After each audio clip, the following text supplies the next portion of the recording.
ರಾಜ್ಯದ ಯುವ ಘಟಕದ ಅಧ್ಯಕ್ಷರು, ನಮ್ಮ ಪಕ್ಷದ ಮುಂದಿನ ಭವಿಷ್ಯದ ಆಶಾಕಿರಣ ನಿಖಿಲ್ ಕುಮಾರಸ್ವಾಮಿರವರ ಒಂದು ಜನರೊಂದಿಗೆ ಜನತಾದಳ ಕಾರ್ಯಕ್ರಮದ ಎಲ್ಲ ವಿಚಾರವನ್ನು ಹುಣಸೂರು ಕ್ಷೇತ್ರದ ಶಾಸಕರು, ನಮ್ಮ ಯುವ ನಾಯಕರು ಆದಂಥ ಹರೀಶ್ ರವರು ಈಗಾಗಲೇ ತಮಗೆ ತಿಳಿಸಿದ್ದಾರೆ. ಈ ಸಂದರ್ಭದಲ್ಲಿ 18ನೇ ತಾರೀಕು ಬೆಳಗ್ಗೆ 11 ಗಂಟೆಗೆ ಮಾಜಿ ಶಾಸಕರು, ನಮ್ಮ ಪ್ರಚಾರ ಸಮಿತಿಯ ಸದಸ್ಯರು ಆದಂತಹ ಮಾದೇವಣ್ಣರವರ ನೇತೃತ್ವದಲ್ಲಿ ಪಿರಿಯಾಪಟ್ಟಣದಲ್ಲಿ ಎಲ್ಲ ಪ್ರಮುಖರ ಕಾರ್ಯಕರ್ತರ ಸಭೆ ಪ್ರಾರಂಭ ಆಗುತ್ತೆ.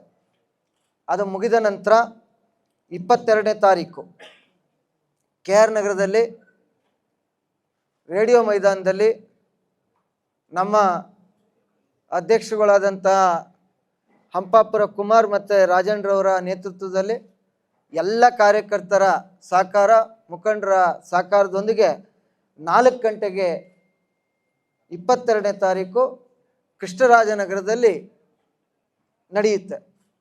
ಅದರಲ್ಲೂ ಕೂಡ ನಿಖಿಲ್ ಕುಮಾರಸ್ವಾಮಿಯವರು ಭಾಗವಹಿಸ್ತಾರೆ. ಹಾಗೆ 24ನೇ ತಾರೀಕು ನಮ್ಮ ಯುವ ನಾಯಕರು, ನೂತನ ಜಿಲ್ಲಾಧ್ಯಕ್ಷರು, ಮಾಜಿ ಶಾಸಕರು ಆದಂತಹ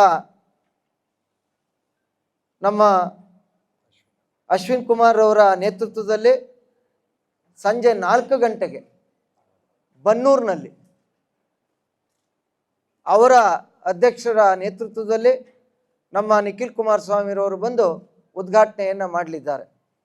ಅದೇ ರೀತಿ 25ನೇ ತಾರೀಕು ಹುಣಸೂರು ಕ್ಷೇತ್ರದ ನಮ್ಮ ಶಾಸಕರಾದಂತಹ ಹರೀಶ್ ರವರ ನೇತೃತ್ವದಲ್ಲಿ ನಮ್ಮ ನಿಖಿಲ್ ಕುಮಾರಸ್ವಾಮಿರವರು ಬೆಳಗ್ಗೆ 11 ಗಂಟೆಗೆ ಹುಣಸೂರಿನಲ್ಲಿ ಉದ್ಘಾಟನೆಯನ್ನು ಮಾಡಲಿದ್ದಾರೆ.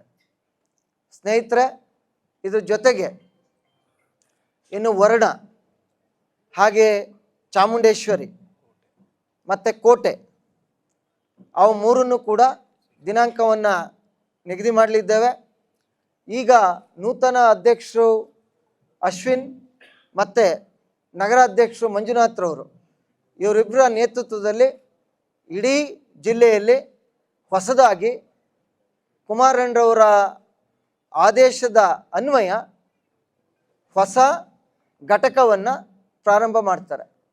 ಅದಾದ ನಂತರ ಎಲ್ಲ ತಾಲೂಕಿನ ಅಧ್ಯಕ್ಷರುಗಳು ಎಲ್ಲಿ ಸಾಧ್ಯತೆ ಇದೆ ಅದನ್ನು ಬದಲಾವಣೆಯನ್ನು ಮಾಡ್ತಾರೆ. ಮತ್ತು ಹೊಸ ರೂಪವನ್ನು ಕೊಡುವಂಥ ಕೆಲಸವನ್ನು ಮೈಸೂರು ನಗರ ಮತ್ತು ಜಿಲ್ಲೆಯಲ್ಲಿ, ಈ ತಾಲೂಕಿನಲ್ಲಿರ್ತಕ್ಕಂಥ, ಈ ಜಿಲ್ಲೆಯಲ್ಲಿರ್ತಕ್ಕಂಥ ಎಲ್ಲ ನಿಷ್ಠಾವಂತ ಕಾರ್ಯಕರ್ತರ ನೇತೃತ್ವದಲ್ಲಿ ಪಕ್ಷವನ್ನು ಕುಮಾರಣ್ಣರವರ ಆಶೀರ್ವಾದದಿಂದ, ದೇವೇಗೌಡರು ಸಾಹೇಬರ ಮಾರ್ಗದರ್ಶನದಲ್ಲಿ ಮತ್ತೊಮ್ಮೆ ಪುನರಾರಂಭ ಮಾಡಿ ಈ ರಾಜ್ಯದಲ್ಲಿ ಸಮ್ಮಿಶ್ರ ಸರ್ಕಾರವನ್ನು ಮೈಸೂರು ಮಹಾನಗರ ಮತ್ತು ಜಿಲ್ಲೆಯಿಂದ ತರುವಂಥ ಎಲ್ಲ ರೀತಿಯ ಪ್ರಯತ್ನವನ್ನು ಪ್ರಾಮಾಣಿಕವಾಗಿ ಮಾಡ್ತೇವೆ ಅನ್ನುವಂಥ ವಿಚಾರವನ್ನು ನಿಮ್ಮ ಮುಂದೆ ಹೇಳಲಿಕ್ಕೆ ಇವತ್ತು ನಾವು ಗೋಷ್ಠಿಯನ್ನು ಕರೆದಿದ್ದೇವೆ. ವರ್ಣ, ಚಾಮುಂಡೇಶ್ವರಿ, ಚಾಮರಾಜ, ಕೃಷ್ಣರಾಜ, ನರಸಿಂಹರಾಜ ಮತ್ತು ಕೋಟೆ, ಈ ದಿನಾಂಕಗಳನ್ನು ಆದಷ್ಟು ಬೇಗ ನಿಮ್ಮ ಮೂಲಕ ಜನರಿಗೆ ತಿಳಿಸುವಂಥ ಕೆಲಸವನ್ನು ಮಾಡ್ತೇವೆ.